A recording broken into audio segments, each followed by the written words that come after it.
Hey guys, what is up and welcome to a new episode of Japan 101. It has been ages since we've been able to film an episode and I'm sorry for that, we're fixing that this year. But obviously I've got the amazing Waifu-chan here with me and she's going to be jumping in and helping today. We're going to be talking about Japanese New Year and all of the things that happen during this kind of festive time of year.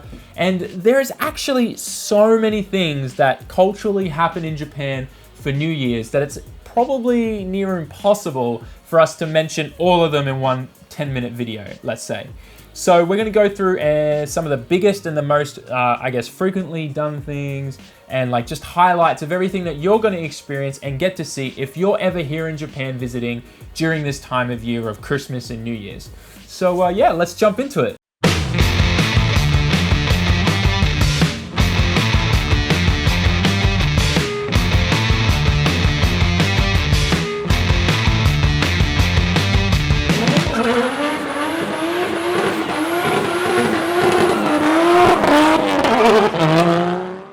Okay, so one of the first things that you do leading up to New Year's, this isn't on New Year's or on the day or after, this is leading up to like the last couple weeks, is you send out what's called Oseibo.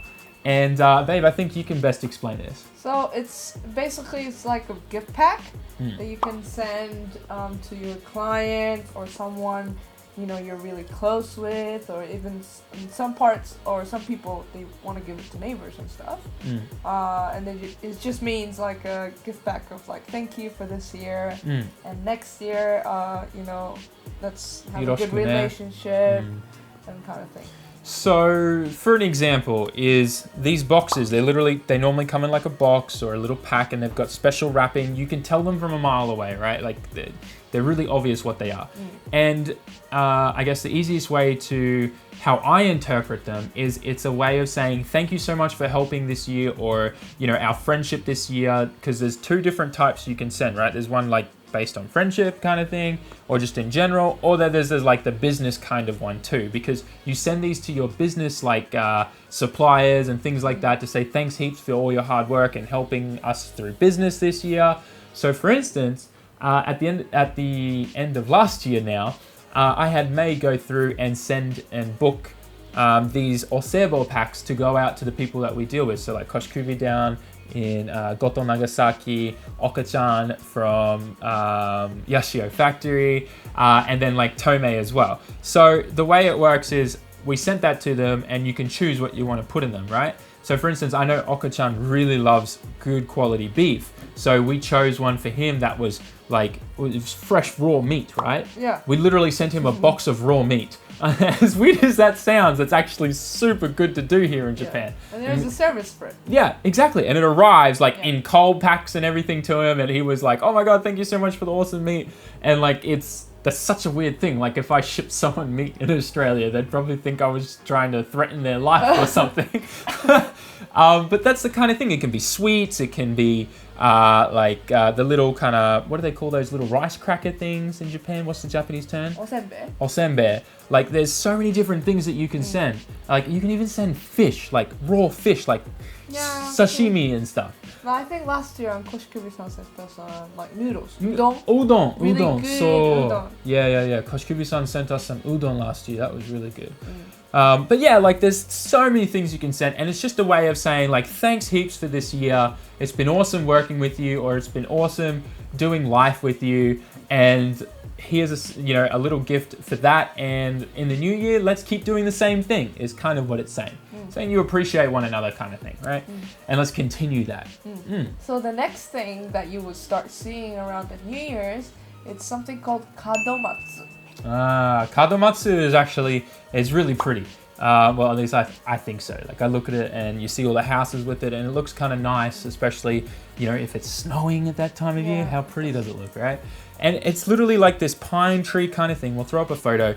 And so many houses, they put it out the front of the gate or on the door. And it's just, if we get into the real root of where it's from, I think like the time of Edo or even older, And with the Shinto religion here in Japan, it's a way of saying, hey, we're welcoming in the new spirits for, a good harvest, back in the days when they had farms, a blessing of money and stuff for that year. And it's just a saying of like, we want all the good things this year kind of thing from all those different types of good spirits.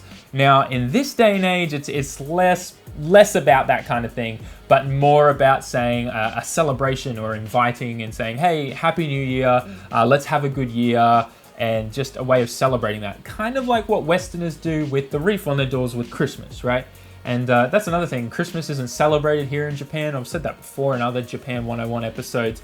So it's kind of like, for Japanese people, I would say New Year's is more of the Christmassy kind of vibe of families getting together and giving and stuff like that. And we'll get to presents and other things that happen during this New Year period later on in the video. But definitely there's so many different versions of this decoration. You can even see these like pieces of paper hanging off ropes and stuff string around everywhere. And it's just a big decoration thing of saying, welcoming in the new year, essentially. So probably the next biggest thing that's going to happen in this New Year's period is actually right on New Year's Eve, the moment the clock strikes midnight. And the reason is every temple here in Japan is supposed to gong that massive bell with a huge log 108 times to welcome in the new year. Now, typically at the moment, well, not really at the moment, but this day and age kind of thing, they don't really do it 108 times. Some places still do, but however many, each temple can decide how many they want to do, and they do that, but it still happens. Every temple does it. And if you are outside your home or you open your window, you can hear it very clearly the moment it hits midnight. Now, one funny thing is things don't always go to plan when these guys ring that bell, which you'll see now in a video.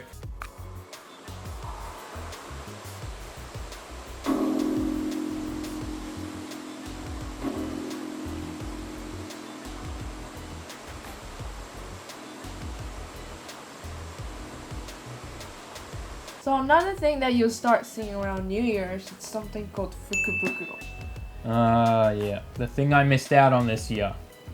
It sucks. When do they sell it from? Is it from like only on the 1st? Because I went there and on the 2nd and we missed out. Yeah, so generally they would start from the 1st. I think max is like till the 3rd. But if you want something really good, I think you should go on the 1st. Is it just the Fukubukuro bags, or it's also like a sale they do at the stores too, right? Yeah, just the Fukubukuro sale. So what a Fukubukuro is it's generally a bag, and it's like a lucky dip bag. You're supposed to just pay like a cheap amount of money compared to what the value of the item is that you'd normally get in there. And it's a way that shops and things kind of give back to people and kind of write a whole bunch of stuff off. And typically, like, what's a good example? The electronics store we went to, right? You went in there and they had all these different like tiers, like levels of Fukubukuros. And the way it worked was level 1, I think, was only like 1,000 yen, and it went all the way up to like Ichiman. And 10,000 yen bag, 10,000 yen, wow, $1,000 Fukubo. Like a really big TV and stuff. What? That's insane. Yeah. That's so cool.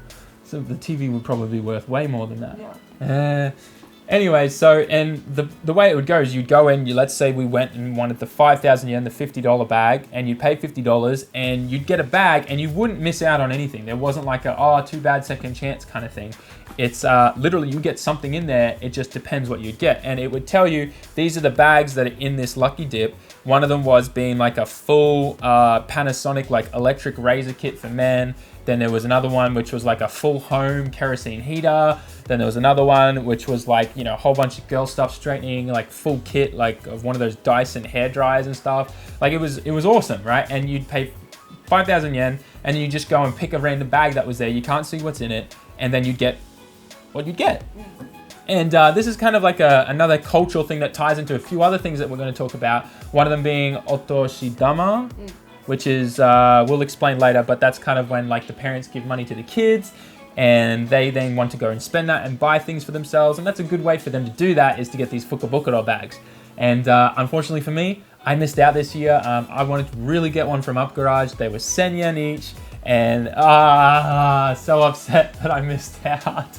But yeah, it was going to be a $10 bag, and you just get whatever you want, like whatever came in there really.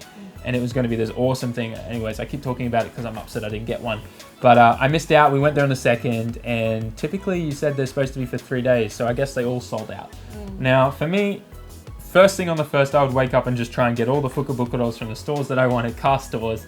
But I guess it depends on your priorities as a Japanese person and things like that. I'm obviously different.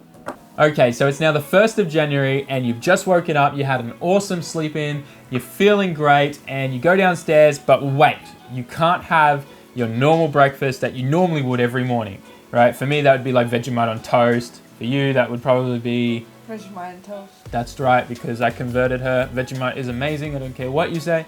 But yeah, it's called, what is it, Osechi? Osechi? Osechi. And it normally comes in like different layers if you buy it. Like there's different like boxes and stuff they stack on top. It's like this big bento box. It looks so cool. Yeah. And it's just full of crazy colorful types of foods. And it's only like, is it fish? Like there's normally sushi in there. Like there's everything in there, right?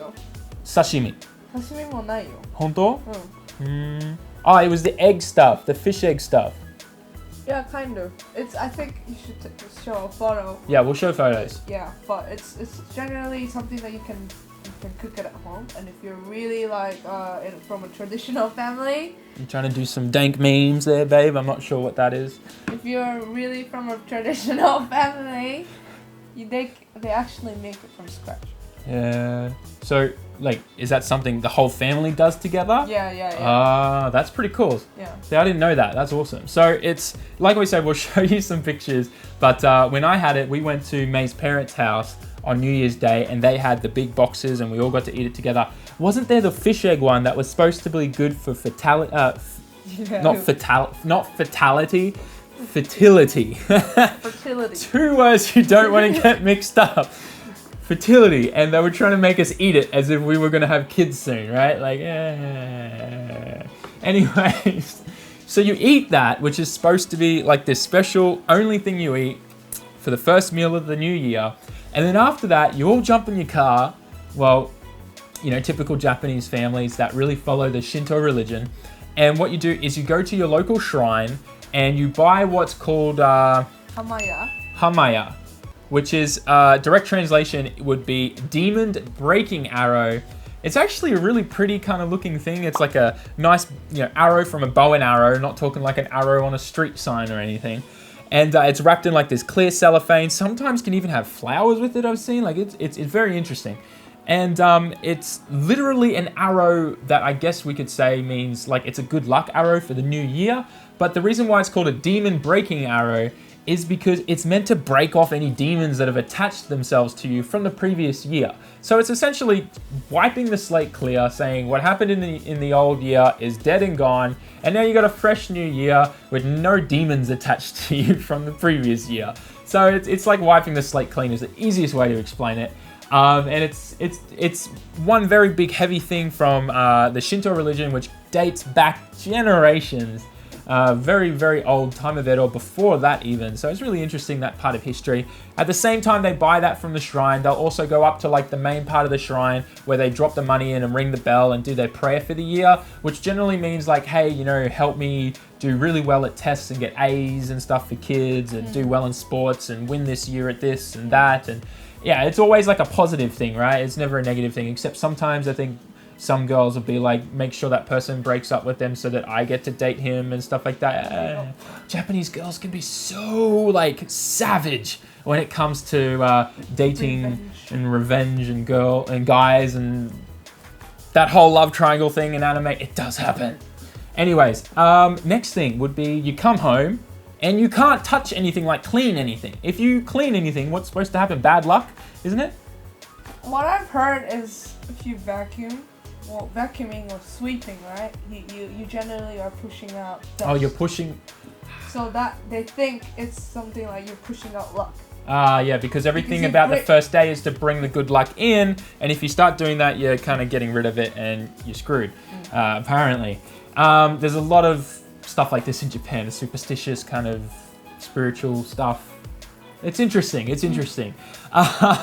And then I think like the coolest thing I think about New Year's and this whole kind of celebration is what's called Toshidama. desho? Is that how you pronounce it? お年玉 Toshidama. And it's a sum of money that parents and relatives will give kids. And, it can come from your grandma, your auntie, but definitely has to come from your parents. And I kind of laugh about it because I think it's like a way of them giving like the year's salary to the kid, but it's not at all. It's like as you get older, now it starts from when you're a toddler, so the moment you kind of, can talk a little bit, walk around and kind of understand like the tooth fairy kind of thing. Like when you start introducing that to your kids in the Western culture, and Santa Claus, I guess would be the same time that you start doing this, which is giving money to your kid on New Year's Day, and it can go up to the 3rd as well. You can give it, or later, depending if you have to ship it and stuff like that, depending, because if you got relatives all over Japan, they can come in at different times with the postcards, the New Year's postcards. Anyways, you can get a lot of money, like up until you the coming of age, which is actually today. Right now when we're filming this is the coming of age day. It's a public holiday. Once you hit 20 in Japan, you can drink, you can get married without your parents' permission, all that stuff, like in Western culture, like in Australia if you turn 18, or in America you turn 21. Same thing, coming of age, you're officially an adult according to the legal system, right? Anyways, up until then is generally when it stops. No one gives you any money after that. So sorry, once you're an adult, you don't get freebies. You be the one giving. Yes, that's right. You're supposed to give to other kids. Anyways, and normally, like, some people can average like 500, 600 bucks, even Juman. Like it depends on the family, how wealthy they are, how many kids they have. Everyone can get the same every year. But typically the older you get, the more you're supposed to get. Now, there's a whole bunch of information out there, but it can start as low as, when you're a toddler, from 500 yen, $5, and eventually every year it builds up. Or, and it's totally up to the parents. There is no sum of money that you're meant to give. It's just supposed to be anywhere above that, like, kind of 500 yen mark, right? But it would suck if, like, your kid was 18 and you're like, here's $5, son, go buy yourself something nice, Yeah. Typically what also happens is parents take half of that money that gets given to them from all the relatives and take it away from the kid and puts it in the savings account for them as well, which all the kids always complain about and like, God damn it, after my parents took it all, there's only half left. But they go spend that on their Fukubukuros and buy all the things at the sales and things. It's this very interesting system that happens in Japan. All right, so that pretty much wraps up the main things that you're going to get to experience and see while you're here in Japan during the New Year's period. And I guess what I kind of find interesting about it is, Japan doesn't celebrate Christmas to the same extent that we do in Western culture, like in the States and Australia.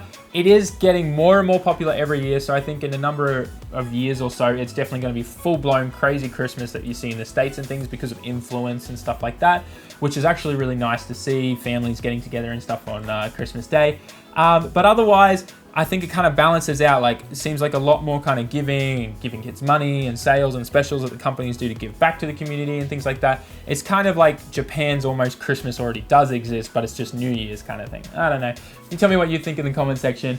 But otherwise, guys, I really hope you enjoyed this episode of Japan 101. Like I said, there's going to be more of these episodes coming, which is just going to be like a cultural lesson and things that we teach you about Japan. So once again, I hope you enjoyed it. And we'll see you in the next one. じゃあまたね。